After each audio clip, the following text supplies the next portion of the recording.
திருமால்னா என்ன, திருமால்னா யாருன்றதால கூட தெரியாத அளவுக்கு ஒரு தியான நிலைக்கு போறது பத்தி தான் வந்து சொல்றாரு. உங்கள் கட்டுப்பாட்டில் இல்லாத விஷயங்கள் குறித்து கவலை கொள்வதில் நேரத்தை வீணடிக்காதீர்கள். சாசன் தியானத்துல உட்காரும்போது வந்து கண்ணை வந்து மூடக்கூடாது. நம்மளை சுற்றி நடக்கிற ஏதோ ஒரு விஷயம் எத்தாவது ஒன்று வந்து மனசில் வந்து அசை போட்டுக்கிட்டே தான் இருக்கும். இருக்கிறதுலே உயர்ந்த ஒரு குரு இருக்கிறார் அந்த இடத்துலன்னு வச்சுக்கோங்க. கால் ரொம்ப மறுத்து போச்சே அப்படின்னு சொல்லி அந்த கால் மறுத்து போச்சேன்னு நீங்கள் சிந்திக்கிறது கூட ஒரு எண்ணம் தானே. அப்படியே கண்ணை மூடிக்கிட்டு ஆனந்த நிலையில் இருக்குதுன்னு சொல்லுவாங்கள்ல, அது இந்த நிலை தான். நாம ஹாய் நண்பர்களே, அனைவருக்கும் வணக்கம். The art of simple living புத்தகத்திலிருந்து இன்று ஒரு அற்புதமான தகவல். அதுக்கு முன்னாடி நம்ம சேனலை சப்ஸ்கிரைப் பண்ணாதவங்க சப்ஸ்கிரைப் பண்ணிக்கோங்க, லைக் பண்ணுங்க, ஷேர் பண்ணுங்க, உங்களுடைய கருத்துக்களை கமெண்ட்ல சொல்லுங்க. சரி வாங்க, இன்னைக்கு தலைப்பு என்னன்னு பார்த்தீங்கன்னா, உங்கள் கட்டுப்பாட்டில் இல்லாத விஷயங்கள் குறித்து கவலை கொள்வதில் நேரத்தை வீணடிக்காதீர்கள். இதுதான் இன்னைக்கு உண்டான தலைப்பு. சாசன் தியானத்துல உக்காந்துருக்கும் போது வேற எதை பத்தியும் சிந்திக்க கூடாதுன்றத தான் வந்து அந்த புத்த பிட்சுகளுக்கு கற்பிக்கப்பட்டிருக்கு. ஆனா இது வந்து தியானத்துல இருக்கும்போது இந்த மாதிரி இருக்கிறதுன்றது முடியாத காரியம், ரொம்ப கஷ்டமாவும் இருக்கு அப்படின்னு சொல்றாங்க. சாசன் தியானத்துல உட்காரும்போது வந்து கண்ணை வந்து மூடக்கூடாது. அப்படி கண்ணை மூடாம இருந்தா நம்மளை சுத்தி நடக்கிற ஏதோ ஒரு விஷயம் எத்தாவது ஒன்று வந்து மனசுல வந்து அசை போட்டுக்கிட்டே தான் இருக்கும். இது வந்து தடுக்கிறதேன்றது ரொம்ப கஷ்டம். இதுக்கு ஒரு எக்ஸாம்பிள் ஒன்று சொல்றாங்க பாருங்க, அதுதான் ரொம்ப இம்பார்ட்டன்ட். இப்போ இருக்கிறதுலே உயர்ந்த ஒரு குரு இருக்கிறாரு அந்த இடத்துலன்னு வச்சுக்கோங்க.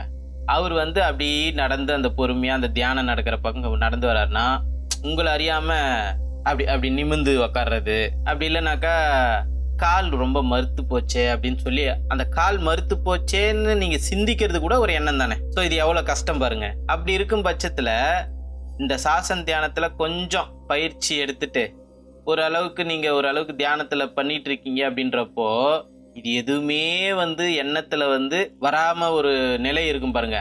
அந்த நிலையை பத்தி தான் இப்ப அவர் சொல்றாரு.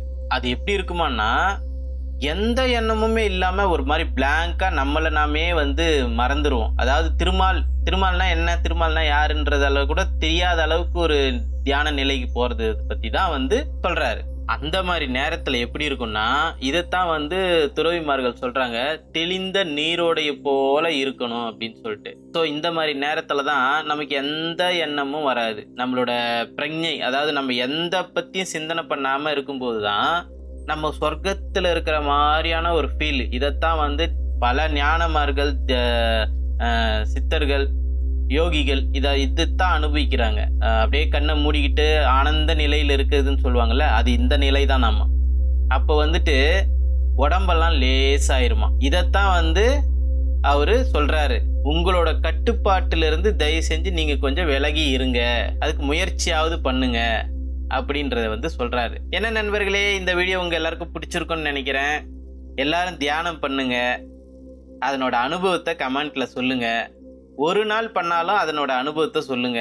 கண்டிப்பா ஒரு தியானம்னு உக்காந்தா உங்களுக்கு ஒரு அனுபவம்னு ஒரு ஏற்படும். அந்த அனுபவத்தை பத்தி என் கூட ஷேர் பண்ணிக்கோங்க.